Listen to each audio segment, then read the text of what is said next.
We've all had those matches or training sessions. We think we're playing terribly, so we play worse.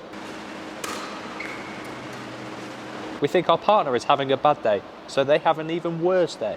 And the key to this is what we've just said. We think negatively. If you're new to the channel, we're Greg and Jenny, two professional badminton players, and in this video, we're going to explore the power of positive thinking.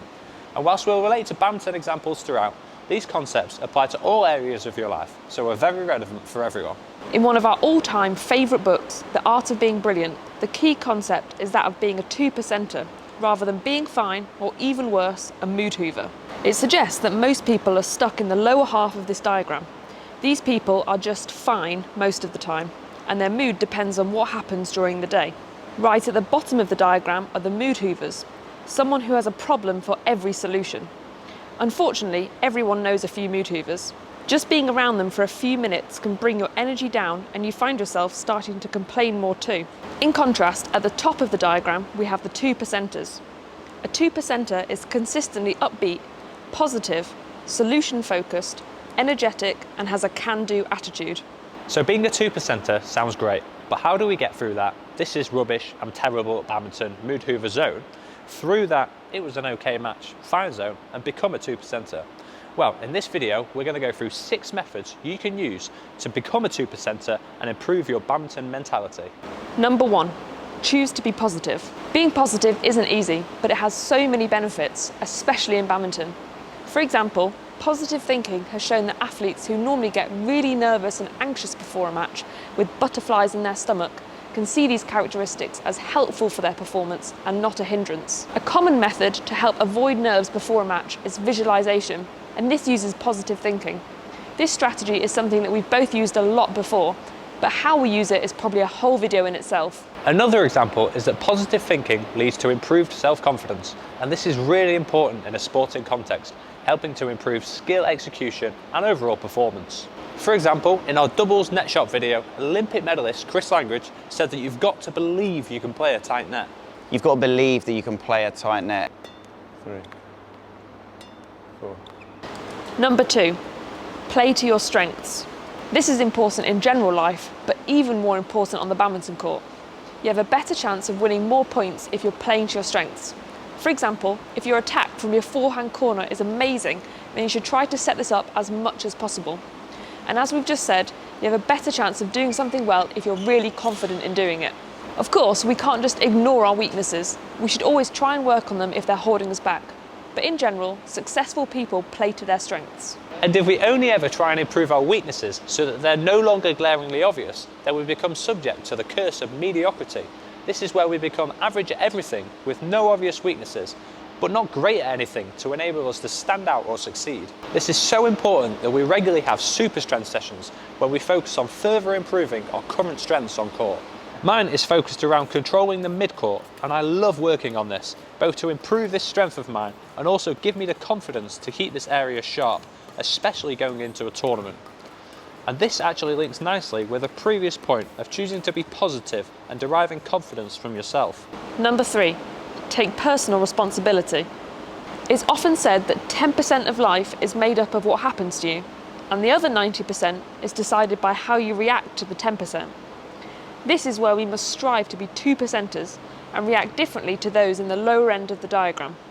For example, being a two-percenter when your opponent makes a bad line call means that you instantly move on and focus on the next rally. If you choose not to be a two-percenter, then you swear at your opponent and argue with them. Your focus spirals out of control and you lose the next 10 points. We've definitely seen it happen before. And also, the need for acceptance is a basic human instinct. So if the people around you are being negative, then you're more likely to be negative too to try and fit in. But this is where you should take note of our first point: choose to be positive. Brilliantly put in the book, garbage in, garbage out. Lots of people put in low energy and negativity and expect positive results. But you have to put in the work, enthusiastically and positively, to get these positive results. Changing these habits can be hard, but life-changing. Number 4, have bounce back ability. This one is simple. When you're faced with a bad situation, you need to be resilient. As Henry Ford says, failure is only the opportunity to begin again more intelligently. And we've both certainly experienced our fair share of knockbacks in our careers so far, and would say we'd managed to bounce back each and every time.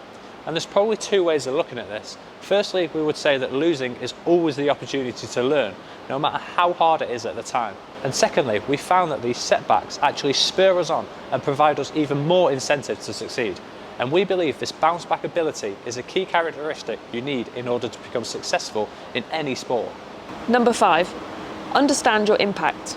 Although we don't always realise it, we impact everyone we meet. So we may as well aim to make that a positive one. If you're at your local club night and get put on a court with players you don't necessarily want to hit with, and you clearly show this in your actions, then you're unlikely to get any benefit out of that game, and also the opportunity to play with better people in the future.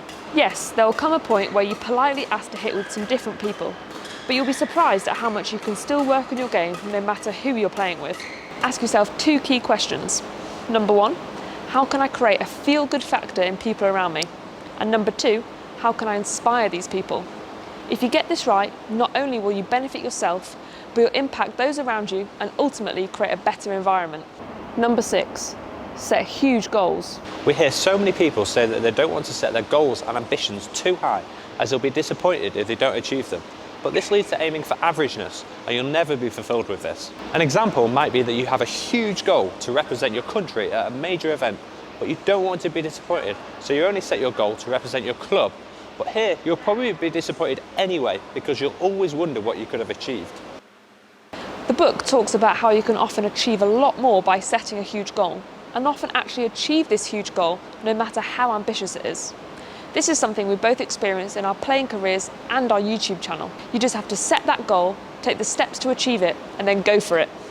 So to summarise, the 6 ways to be a 2%er are: choose to be positive, understand your impact, take personal responsibility, have bounce back ability, set huge goals, and play to your strengths. There are so many great lessons and tips we've applied to our life since reading this book a few years ago, and we strongly recommend you read it too, or send it to a mood hoover you know.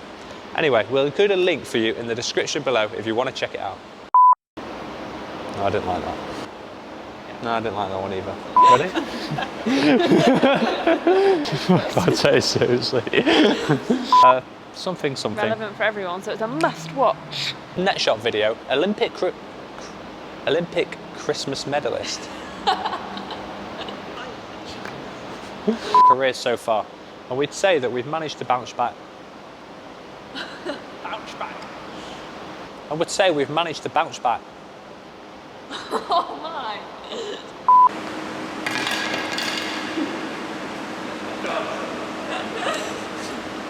Thank you for choosing to watch this different style of video.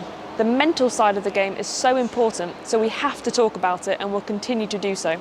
If you did enjoy it, please give it a like, smash this subscribe button if you haven't already, and here's our mental training part 1 if you haven't seen that.